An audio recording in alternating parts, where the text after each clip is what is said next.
नमस्ते दोस्तों, कैसे हैं आप सभी? उम्मीद करती हूँ आप सभी अच्छे होंगे।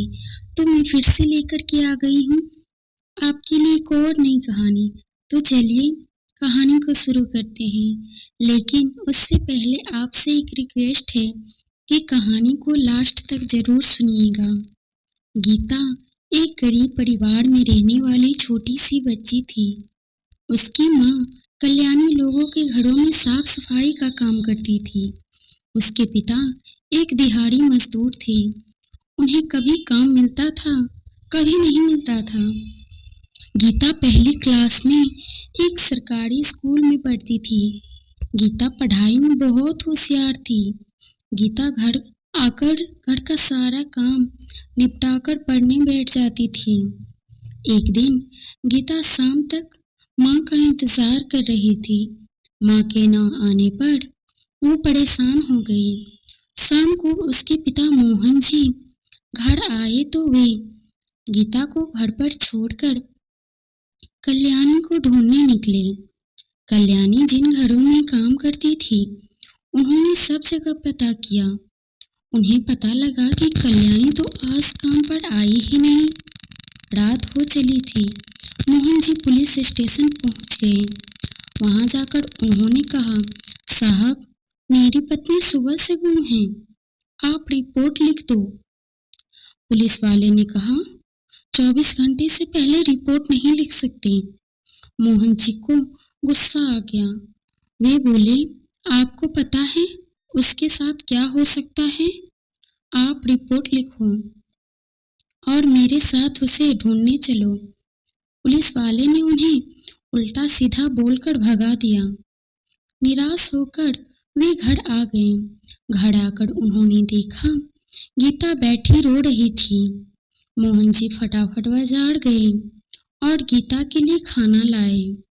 गीता ने थोड़ा सा खाना खाया और सो गई। इधर मोहन जी इधर उधर भटकते रहे, लेकिन कल्याणी का कहीं कुछ पता नहीं लगा। सुबह जब गीता की आंख खुली तो उसके घर के बाहर भीड़ लगी हुई देखी। सामने सफेद कपड़ा ओढ़े उसकी माँ लेटी हुई थी। उनका सिर ढका हुआ था। गीता को कुछ समझ नहीं आया।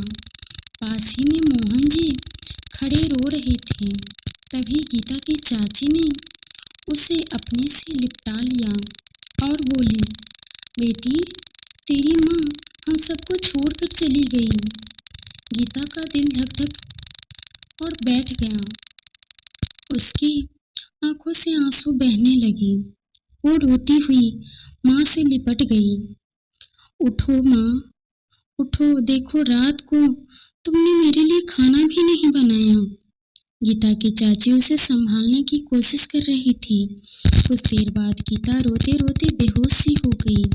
उसे सब कुछ दिख रहा था, लेकिन अब उसे होश नहीं था। कुछ देर में उसकी माँ को अंतिम संस्कार के लिए ले गए। गीता अब गुमसुम रहने लगी थी। वह किसी से ज्यादा बात नहीं करती थी। एक दिन मोहन जी ने गीता से कहा, बेटी, कल्याणी तो अब वापस नहीं आएगी। तू और मैं ही रह गए हैं। तू चिंता मत कर, मैं तेरा अच्छे से ख्याल रखूंगा। इसी तरह समय बीत रहा था। गीता अब घर के काम निपटाने लगी थी। एक दिन गीता मंदिर जा रही थी। वह अब सुबह उठकर नहा धोकर मंदिर जाती थी। उसकी माँ को मरे 2 महीने हो चुके थे। अब वह माँ के सारे काम करने लगी थी। उसकी माँ मंदिर जाती थी, इसीलिए वह उनकी जगह मंदिर जाने लगी। मंदिर में उसे एक बुजुर्ग मिलती थी। धीरे धीरे गीता और रंजना जी में जान पहचान हो गई। मंदिर में दर्शन करने के बाद दोनों मंदिर के सीढ़ियों पर कुछ देर के लिए बैठ जाती। रंजना जी ने बातों बातों में गीता के बारे में सब कुछ जान लिया। एक दिन मोहन जी घर पर ही थे। उनका काम छूट गया था। वे इसी उलझन में थे कि अब क्या करेंगे।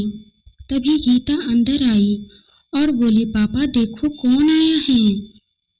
मोहन जी ने देखा तो बाहर एक चमचमाती कार खड़ी थी।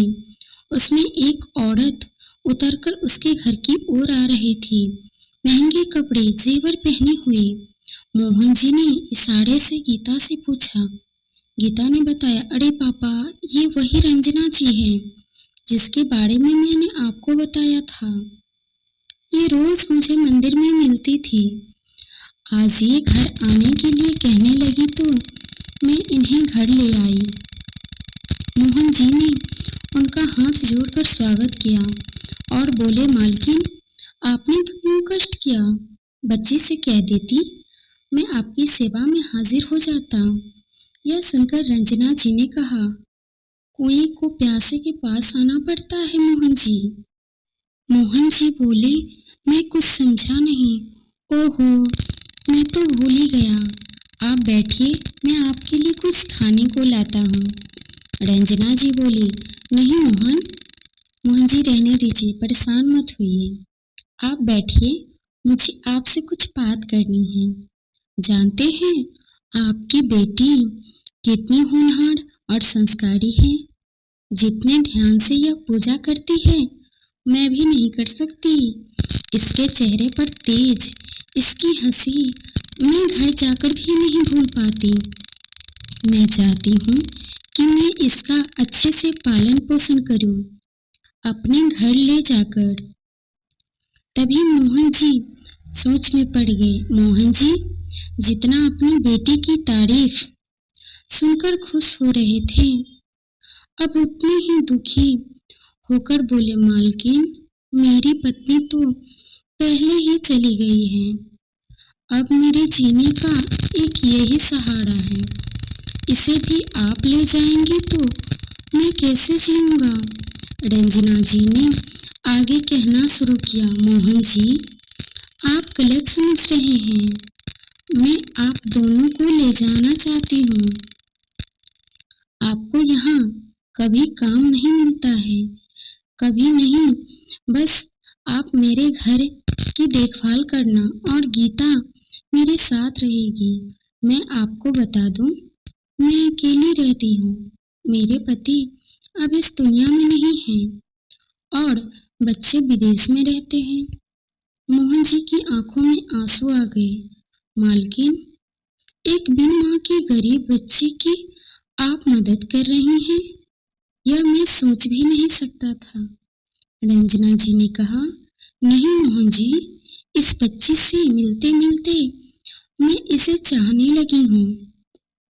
जानते हैं, इससे थोड़ी सी छोटी मेरी पोती होगी, लेकिन उसे मैंने सिर्फ वीडियो कॉल पर ही देखा है।